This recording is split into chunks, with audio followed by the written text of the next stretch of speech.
Vivir en el absurdo. La vida no parece tener sentido. Dura como el asfalto y llena de sufrimiento. Sobre ella crece, sin embargo, la belleza en los recovecos del absurdo. La pregunta por el sentido de la vida ha sido recurrente en la travesía del pensamiento occidental. 2000 años después, manida y exhausta, la pregunta da síntomas de agotamiento y empieza a atisbarse una respuesta que siempre quisimos esquivar. Quizá la vida no tenga un sentido fijo.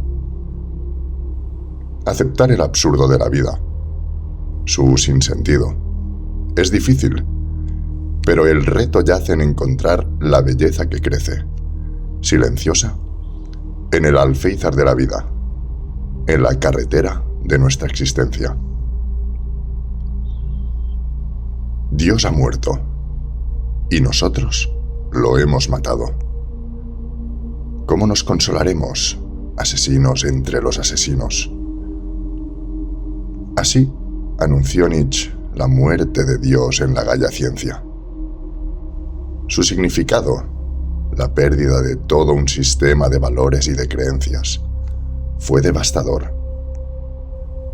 El vacío que dejó condujo a la irrupción del nihilismo, el ascenso del totalitarismo durante el siglo XX y las mayores atrocidades cometidas por el hombre.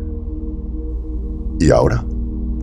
¿Cómo encontrar sentido en un mundo que, a primera vista, se muestra frío, caótico y misteriosamente absurdo?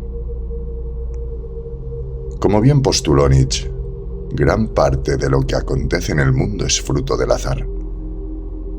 El movimiento rige el transcurso. Las personas vienen y van. El presente se vuelve pasado y el pasado cae en el olvido.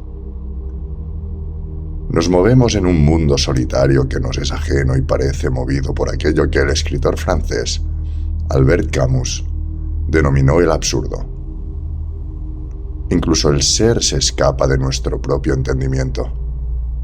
Al arrojar luz sobre el origen de nuestros deseos, Freud, uno de los filósofos de la sospecha, mostró sus ambivalencias y su densa oscuridad.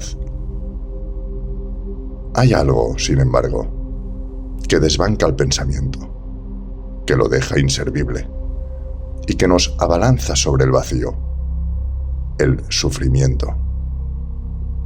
Cuando sufrimos la traición, el engaño, la infelicidad o la enfermedad, la existencia se vuelve intolerable. Puesto que no creemos en un mundo mejor y eterno después de la muerte, nos vemos abocados a buscar con desenfreno algún modo de justificar nuestra existencia en este mundo y, puesto que solo tenemos una, de hacerla no solo soportable o llevadera, sino agradable y placentera. Nuestra cultura ha sabido cómo hacer de esta búsqueda un auténtico mercado. Libros de autoayuda, coaching o vídeos motivadores. Pero en este caso, el quehacer filosófico debe guiar al hombre no para encontrar sentido a la vida, puesto que carece de sentido objetivo alguno, ni para imponérselo, sino para enseñarnos a vivir pese a la falta de sentido, en el amplio espacio del absurdo.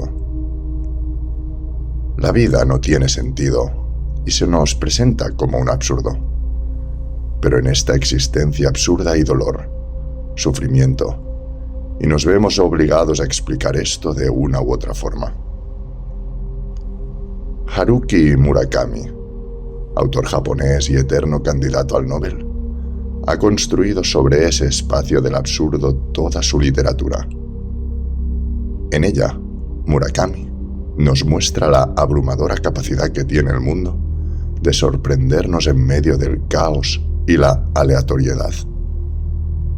En Flor y Nata, uno de los relatos que conforman la antología primera persona del singular, un joven emprende el camino hasta lo alto de un elevado promontorio en Kobe para acudir a un recital de piano. Sin embargo, al llegar a la cima, No ve el rastro del recital.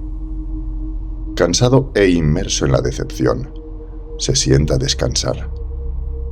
En ese momento se le aparece un anciano que habla de un círculo con varios o infinitos centros, es decir, una figura incongruente e imposible. Cuando el joven se vuelve a girar, ya no hay rastro del anciano. El joven se queda pensando sobre el círculo, metáfora de lo absurdo, de los acontecimientos incomprensibles que nos sobrevienen a diario y de nuestra innata necesidad de buscar respuesta a lo que quizás resulta inexplicable. Cuando me sucede algo, reflexiona el joven, me acuerdo del círculo y pienso, por un lado, en todo aquello inevitable, fútil y banal que acontece con descaro y azarosamente en nuestra vida. Si bien intentar racionalizar el absurdo y darle explicación resulta una tarea inútil y sin fin, una tarea que gira sobre sí misma de forma circular, aceptar plenamente el espacio que nos cede el absurdo nos brinda un enorme lugar de sensaciones. Sensaciones que, por cierto, los griegos menospreciaron y atribuyeron al mundo aparente de Platón, y que siglos más tarde Nietzsche reivindicó como único mundo real. Pero el mundo material y sus sensaciones nos sugieren que, pese al sufrimiento, quizás seamos capaces de contemplar las flores hermosear en primavera, meciéndose al viento. No podemos racionalizar el absurdo de la vida. Es una tarea inútil y sin fin. El sinsentido de la vida nos abre todo un mundo de sensaciones que, pese al sufrimiento, esconden belleza. Pese al sufrimiento, quizás disfrutemos de los cálidos rayos del sol de una tarde de verano. Pese al sufrimiento, quizás quedemos fascinados por el brillo de unos ojos, de una mirada, o por el tacto de una mano y conozcamos el significado de la ternura. A esto se refirió Émile Cioran cuando escribió en sus cuadernos, reivindicando el absurdo y, naturalmente, jugando con la dialéctica. No soy un pesimista. Me gusta este mundo horrible. Abrazar la vida terrenal y a nosotros como eternos extranjeros y partícipes de ella es un modo de burlar la falta de sentido.